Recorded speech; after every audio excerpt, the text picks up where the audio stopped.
Hello everyone, आज हम बात करने वाले हैं प्रोबेबिलिटी के रैपिड रिवीजन की। रैपिड रिवीजन यानी कि एक ऐसी सीरीज जिसमें हम 15 से 20 मिनट में आपका ये पूरा का पूरा चैप्टर खत्म कर देंगे।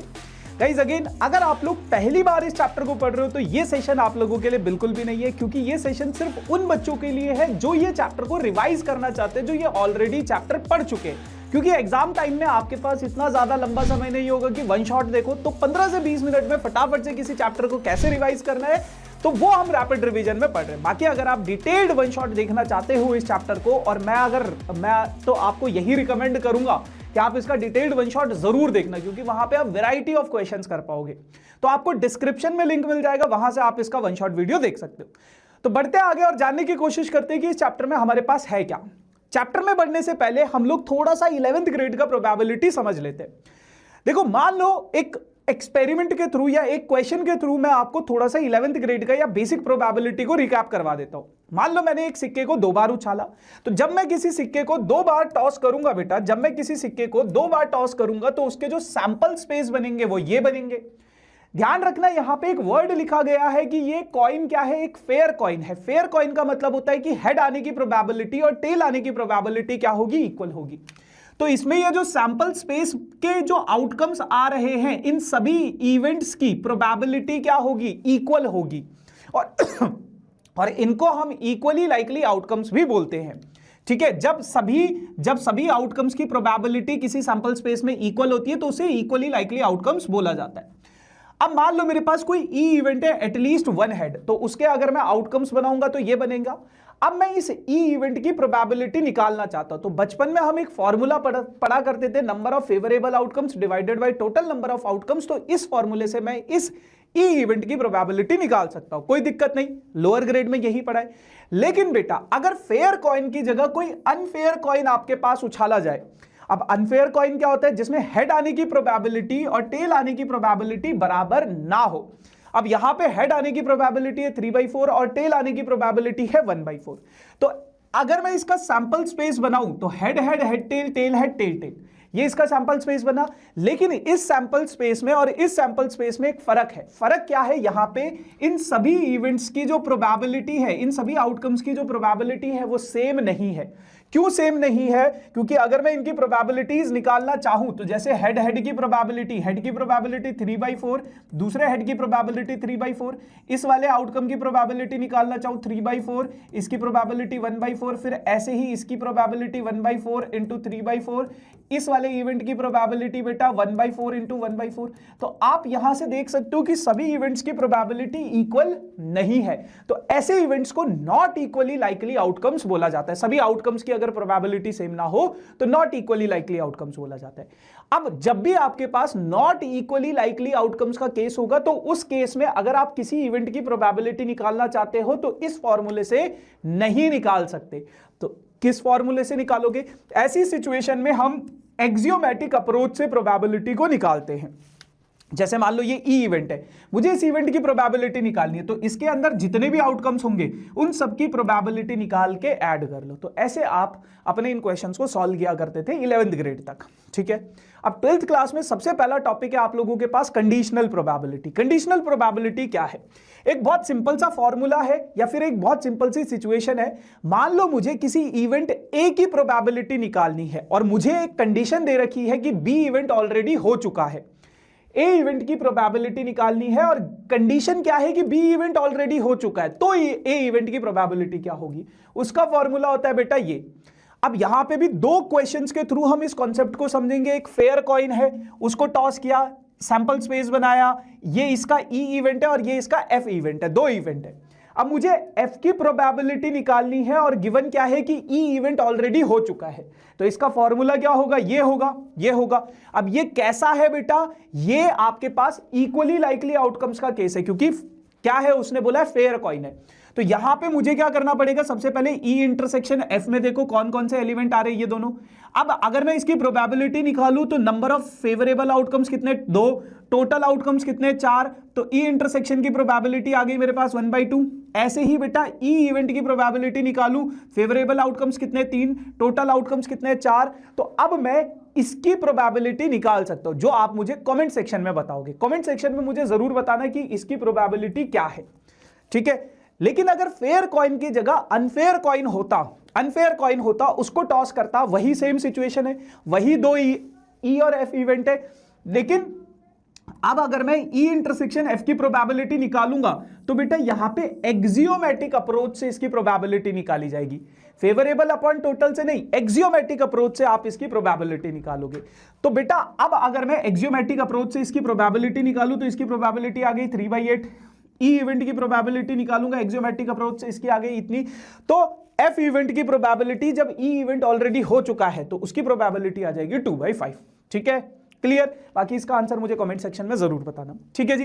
कंडीशनल प्रोबेबिलिटी के ऊपर कुछ प्रॉपर्टीज बेस्ड चीजें भी आ जाती है, तो आप एक बार ये सारी की सारी प्रॉपर्टीज देख लो कंडीशनल प्रोबेबिलिटी की क्या क्या होती है। एक जो सबसे ज्यादा इंपॉर्टेंट क्वेश्चन है कंडीशनल प्रोबेबिलिटी में, जिसके चांसेस सबसे ज्यादा होते हैं, वो है ये सवाल कि एक एक्सपेरिमेंट है, मान लो एक एक्सपेरिमेंट कंसिडर करो, और वो एक्सपेरिमेंट क्या है, कह रहे टॉसिंग अ कॉइन। कोई आदमी है सिक्का उछालता है, आप एक बार रीड कर लेना, मैं एक्सप्लेन कर देता हूं। एक आदमी है बेटा, वो सिक्का उछालता है। अब सिक्के पे या तो हेड आएगा या तो टेल आएगा। अगर हेड आता है तो वो फिर दोबारा से एक और सिक्का उछालता है। अब उस सिक्के पे या तो हेड आएगा या तो टेल आएगा। लेकिन अगर टेल आता है, पहली बार सिक्का उछालने पे टेल आता है, तो वो डाई को थ्रो करता है, 1 2 3 4 5 6 डाई को थ्रो करता है। तो ये आपके पास सवाल दिया गया। अब आपको प्रोबेबिलिटी किसकी निकालनी है? आपको प्रोबेबिलिटी निकालनी है बेटा किसकी? Find the conditional probability of the event that die shows a number greater than 4। Die पे जो नंबर है वो 4 से बड़ा होना चाहिए, और गिवन क्या है? Given that there is at least 1 tail, और गिवन क्या है कि कम से कम एक टेल होना चाहिए। अब सबसे पहले इसका सैंपल स्पेस बनाते हैं। देखो, पहले हेड आया, अगर सिक्का उछाला हेड आया तो हेड के साथ एक और हेड आया होगा, क्योंकि वो फिर से एक और सिक्का उछालेगा, तो एक सैंपल स्पेस बनेगा, एक आउटकम बनेगा हेड हेड। फिर हेड के साथ टेल भी तो आ सकता है, हेड के साथ टेल भी आ सकता है। लेकिन अगर सिक्का उछालने पे टेल आया होगा तो टेल के साथ या तो 1 आएगा या तो 2 आएगा, 3 4 5 6 इनमें से कुछ आएगा, तो टेल 1 टेल 2 टेल 3 ये बनेगा। अब ये आपको क्लियरली दिख रहा है नॉट इक्वली लाइकली आउटकम्स का केस है, क्योंकि इसकी प्रोबेबिलिटी हो जाएगी 1/2 1/2 1/2 1/2 1/2 1/6। तो ये नॉट इक्वली लाइकली आउटकम्स का केस है, पहली चीज तो ये। तो यहां पे एक्सियोमेटिक अप्रोच लगेगी। फिर ए इवेंट है die shows a number greater than 4, जिसकी मुझे प्रोबेबिलिटी निकालनी है। तो डाई में 4 से बड़ा नंबर कहां पे दिख रहा है? इन दोनों में दिख रहा है। एटलीस्ट 1 टेल, गिवन इवेंट क्या था? एटलीस्ट 1 टेल, गिवन दैट, ठीक है, ये इवेंट हो चुका है कि कम से कम एक टेल होना चाहिए, तो कम से कम एक टेल वाले इवेंट ये है। अब बेटा आपको इसकी प्रोबेबिलिटी निकालनी है, किसकी? प्रोबेबिलिटी ऑफ ए, जब बी इवेंट ऑलरेडी हो चुका है। तो इसका फॉर्मूला होता है probability of A intersection B divided by B. अब बेटा यहां से ए इंटरसेक्शन बी की प्रोबेबिलिटी निकालोगे तो टेल की प्रोबेबिलिटी 1/2, 5 की प्रोबेबिलिटी 1/6, दोनों को मल्टीप्लाई करोगे 1/12, 1/2 1/6 1/12, तो इसकी प्रोबेबिलिटी आ गई 1/6। ऐसे ही बेटा ये जो बी इवेंट था, अगर मैं इसकी प्रोबेबिलिटी निकालना चाहूं तो जितने भी इवेंट इसके अंदर है सबकी प्रोबेबिलिटी ऐड कर दो। हेड की प्रोबेबिलिटी 1/2, टेल की प्रोबेबिलिटी 1/2, 1/2 इंटू 1/2 1/4 हो जाएगा। बाकी के बचे हुए इवेंट्स की प्रोबेबिलिटी ये 1/12 1/12 ऐड करोगे तो 3/4 होगा। फॉर्मूले में लगाओ तो 2/9 आंसर आ जाएगा। क्लियर इतनी बात? तो ये कंडीशनल प्रोबेबिलिटी के ऊपर आपके पास एक सवाल आ जाता है। फिर आपके पास आता है बेटा multiplication theorem and independent events. अब मल्टीप्लिकेशन थ्योरम क्या कहती है कि मान लो दो इवेंट अगर एक साथ हो रहे हैं, ई और एफ, और मुझे उनकी प्रोबेबिलिटी निकालनी है, दो इवेंट एक साथ होने की प्रोबेबिलिटी क्या है? तो probability of E into probability of F, जब ई इवेंट ऑलरेडी हो चुका है। ये हम लोअर ग्रेड में भी पढ़ा करते थे, ठीक है। या फिर एफ अगर मान लो पहले हुआ है तो फिर बाद में प्रोबेबिलिटी ऑफ ई निकाल लो, और गिवन क्या है? एफ इवेंट ऑलरेडी हो चुका है। अब यहां पे मैंने दो केसेस लिए। कह रहे कि एक बैग है बेटा, उसमें 2 व्हाइट और 3 ब्लैक बॉल है। अब 2 बॉल निकाली गई विदाउट रिप्लेसमेंट, यानी कि निकाल के हटा दिया गया। आपको प्रोबेबिलिटी निकालनी है कि पहली बॉल व्हाइट होगी और दूसरी बॉल ब्लैक होगी। तो बेटा पहली बॉल व्हाइट और दूसरी बॉल ब्लैक की क्या प्रोबेबिलिटी है? दोनों इवेंट एक साथ हो रहे हैं, तो मल्टीप्लिकेशन थ्योरम लगेगा। तो probability of white ball into probability of black ball, और गिवन क्या है कि पहली बॉल व्हाइट थी, तो 2 ब्लैक हैं और 2 व्हाइट है और 3 ब्लैक है, तो व्हाइट बॉल की प्रोबेबिलिटी क्या हो जाएगी? 2/5। अब एक बॉल निकल चुकी है, एक बॉल निकल चुकी है, तो बैग में कितनी बॉल बची? पहले 5 बॉल थी, एक बॉल निकल गई, तो अब बैग में कितनी बॉल बची? 4 बॉल बची। तो व्हाइट बॉल की प्रोबेबिलिटी क्या हो जाएगी? 3/4। सॉल्व करोगे तो 3/10 इसका आंसर आ जाएगा।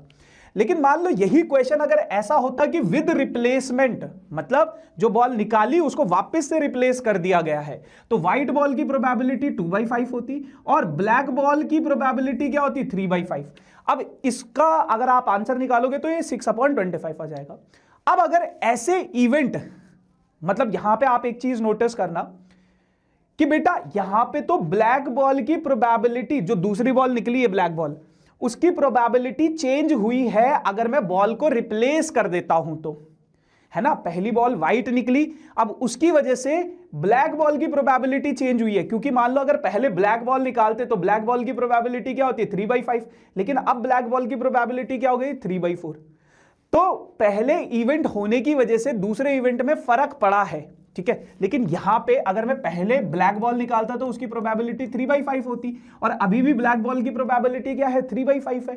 तो व्हाइट बॉल के निकलने से ब्लैक बॉल की प्रोबेबिलिटी पे कोई फर्क नहीं पड़ रहा है। ऐसे इवेंट्स को इंडिपेंडेंट इवेंट्स बोला जाता है, और इंडिपेंडेंट इवेंट्स की कंडीशन होती है ये कि E intersection F probability of E into probability of F के बराबर होता है। इसके ऊपर बहुत सवाल भी पूछ लेता है वो कभी कभार 1-2 मार्क्स के। बाकी ये कुछ चीजें हैं, ये याद रखना। अगर E और F इंडिपेंडेंट इवेंट है तो E and F complement, E complement F, E complement F complement, ये भी इंडिपेंडेंट इवेंट्स होंगे। क्लियर इतनी बात। उसके बाद बेटा आप लोगों के पास आता है बेस थ्योरम, जो कि इस चैप्टर में सबसे ज्यादा इंपॉर्टेंट है, सबसे ज्यादा इंपॉर्टेंट। लेकिन उससे पहले आपको टोटल प्रोबेबिलिटी समझनी होगी। तो मान लो कोई एक्सपेरिमेंट है, कोई सैंपल स्पेस है, उस सैंपल स्पेस के अंदर 3 एक्सपेरिमेंट्स है, मतलब 3 इवेंट्स है, E1, E2 और E3। अब इन 3 इवेंट्स के अंदर एक इवेंट है A, जो कि तीनों में कॉमन है। एक इवेंट है A जो कि तीनों में क्या है? कॉमन है। यानी कि A का कुछ पार्ट E1 के साथ भी है, A का कुछ पार्ट E2 के साथ भी है, और A का कुछ पार्ट E3 के साथ भी है, ठीक है। तो अगर मैं इस A इवेंट की प्रोबेबिलिटी निकालना चाहता हूं तो वो होता है बेटा probability of E1 into probability of A जब E1 हो चुका है, plus probability of E2 into probability of A जब E2 हो चुका है, और plus probability of E3 into probability of A जब E3 हो चुका है। फिर बेटा बेस थ्योरम क्या कहता है? बेस थ्योरम कहता है कि मान लो अब मुझे अगर A इवेंट की प्रोबेबिलिटी निकालनी है तो ऐसे निकालूंगा, लेकिन मान लो मुझे E1 इवेंट की प्रोबेबिलिटी निकालनी है या E2 इवेंट की प्रोबेबिलिटी निकालनी है, तो उसका फॉर्मूला होता है ये। अब जब आप फॉर्मूला देखोगे आपको कुछ भी समझ नहीं आएगा, लेकिन जब आप सवाल करोगे ना तो आपको पूरा का पूरा बेस थ्योरम सिर्फ 1-2 सवालों में ही समझ में आ जाएगा। जैसे एक सवाल है आपके पास, कह रहे कि एक बैग है बेटा, उस बैग में 3 रेड और 4 ब्लैक बॉल है, और दूसरा बैग है बेटा उसमें 5 रेड और 6 ब्लैक बॉल है। आपने एक बॉल निकाली from one of the bag and it is found to be red, और आपको क्या पता चला कि वो बॉल कौन सी है? रेड है। अब बच्चे ना यहां पे यही नहीं समझ पाते कि हम E1 इवेंट किसको ले, E2 इवेंट किसको ले और A इवेंट किसको ले। तो बेस थ्योरम में हमेशा याद रखना, जो इवेंट हो चुका है, जो इवेंट हो चुका है वो A इवेंट होता है, वो A इवेंट होता है। वो क्या होता है? A इवेंट होता है। तो जो बॉल निकल चुकी है वो बॉल रेड है। अब ये इवेंट हो चुका है कि रेड बॉल निकल गई है, तो वो इवेंट क्या होगा? आपका A इवेंट होगा। Find the probability that it was drawn from bag 2, और वो किससे निकाली गई है? बैग 2 से निकाली गई है। इसकी प्रोबेबिलिटी निकालना है आपको। तो एक आदमी है बेटा, उसके पास 2 बैग हैं, बैग 1 में 3 रेड और 4 ब्लैक बॉल है, बैग 2 में 5 रेड और 6 ब्लैक बॉल है। अब या तो वो बैग 1 को चूज करेगा या तो बैग 2 को चूज करेगा। बैग 1 को चूज करने की प्रोबेबिलिटी 1/2, इसको चूज करने की प्रोबेबिलिटी 1/2। अब बैग 1 से अगर रेड बॉल निकाली गई तो उसकी प्रोबेबिलिटी क्या होगा? तो देखो प्रोबेबिलिटी ऑफ रेड बॉल जो कि बैग 1 से निकली है, तो 3 रेड है, टोटल बॉल 7 है, तो 3/7 हो जाएगा। बैग 2 से रेड बॉल निकालने की प्रोबेबिलिटी क्या होगी? बैग 2 में 5 रेड बॉल है और 11 टोटल बॉल है, तो 5/11 क्या हो जाएगा? इसका प्रोबेबिलिटी हो जाएगा। अब आपको यह बताना है बेटा कि जो रेड बॉल निकली है, वो जो निकली हुई बॉल रेड बॉल है, लेकिन निकली हुई बॉल रेड बॉल है, लेकिन वो कौन से बैग से निकली है? बैग 2 से निकली है। इसकी प्रोबेबिलिटी निकालनी है आपको। किसकी प्रोबेबिलिटी निकालनी है कि हमें ये तो गिवन है कि रेड बॉल निकली है, लेकिन वो बैग 2 से निकली है, इसकी प्रोबेबिलिटी निकालनी है। तो इसका फॉर्मूला हो जाएगा बेटा ये, है ना, बेस थ्योरम के हिसाब से। अब मुझे प्रोबेबिलिटी ऑफ E2 निकालना है सबसे पहले। प्रोबेबिलिटी ऑफ E2, यहां पे E1 इवेंट क्या है, चूजिंग बैग 1, E2 इवेंट क्या है, चूजिंग बैग 2। तो E1 की प्रोबेबिलिटी 1/2, E2 की प्रोबेबिलिटी 1/2, इसकी प्रोबेबिलिटी पता चल गई। अब drawn ball is red, A event क्या है, drawn ball is red. Red ball की प्रोबेबिलिटी बैग 1 से निकलने की क्या है, 3/7। रेड बॉल की प्रोबेबिलिटी बैग 2 से निकलने की क्या है, 5/11। अब अगर आप देखोगे सब कुछ पता है आपको, सब कुछ पता है, सॉल्व करो 35/68 इसका आंसर आ जाएगा। बहुत बेहतरीन क्वेश्चन था और इसी क्वेश्चन से आप पूरा का पूरा बेस थ्योरम समझ जाओगे। लेकिन आपके पास प्रोबेबिलिटी में 2 सवाल ऐसे हैं जो थोड़ा सा ट्रिकी है, थोड़ा सा ट्रिकी है। उन दोनों सवालों को भी एक बारी कर लेते हैं। कह रहे हैं कि एक आपके पास 52 कार्ड्स है, 52 कार्ड्स में से बेटा एक कार्ड जो है गुम हो गया, लॉस्ट हो गया, ठीक है।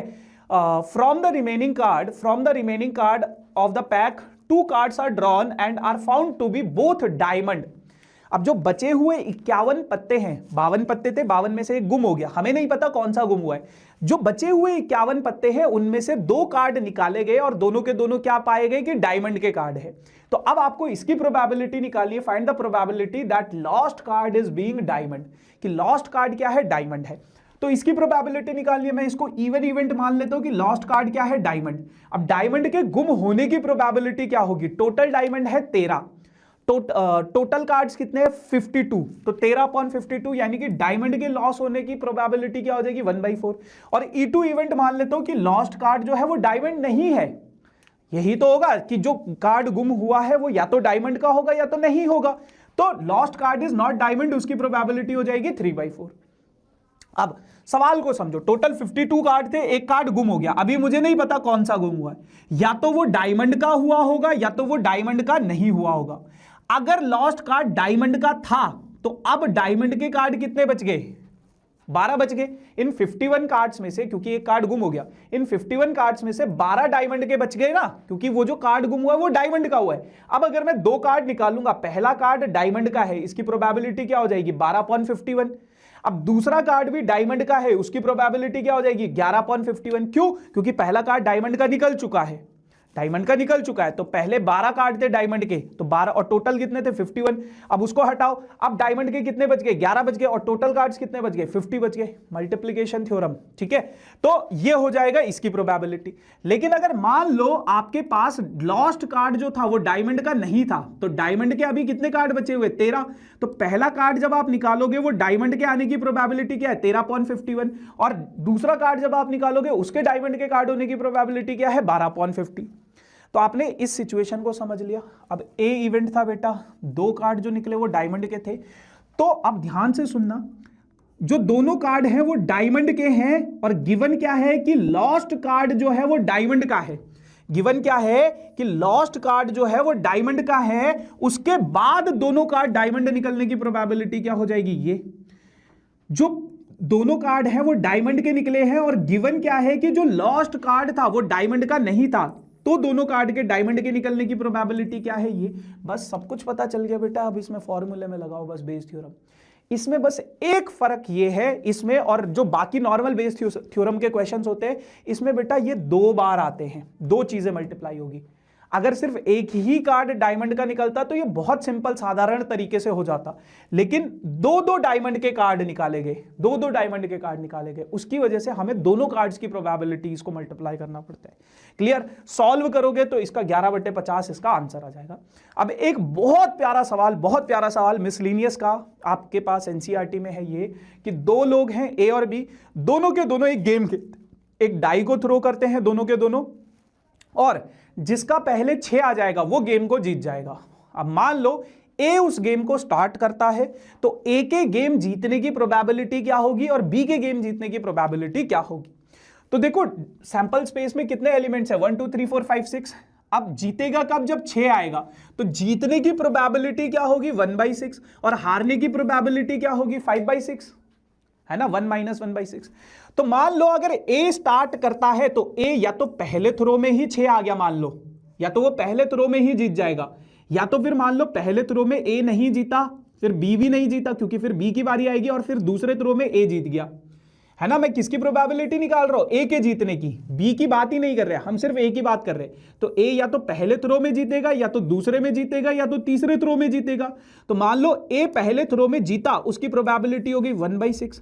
अब मान लो पहले में नहीं जीता, और के साथ प्लस आता है, पहले में ए हार गया, उसकी प्रोबेबिलिटी 5/6, बी भी हार गया, उसकी प्रोबेबिलिटी, हारने की प्रोबेबिलिटी क्या है 5/6, फिर ए जीत गया तो जीतने की प्रोबेबिलिटी 1/6। या फिर ऐसा भी हो सकता है कि पहले में ए हार गया, फिर बी हार गया, फिर ए हारा, फिर बी हारा, और फिर ए तीसरे थ्रो में जीत गया, है ना। तो ऐसे करते करते बहुत सारे केसेस बन जाएंगे। तो बेटा अगर आप अपने इस सीक्वेंस को ऑब्जर्व करोगे तो ये जीपी बन रहा है, ये सीरीज क्या है, जीपी है, और कहां तक, इनफाइनाइट टर्म्स तक।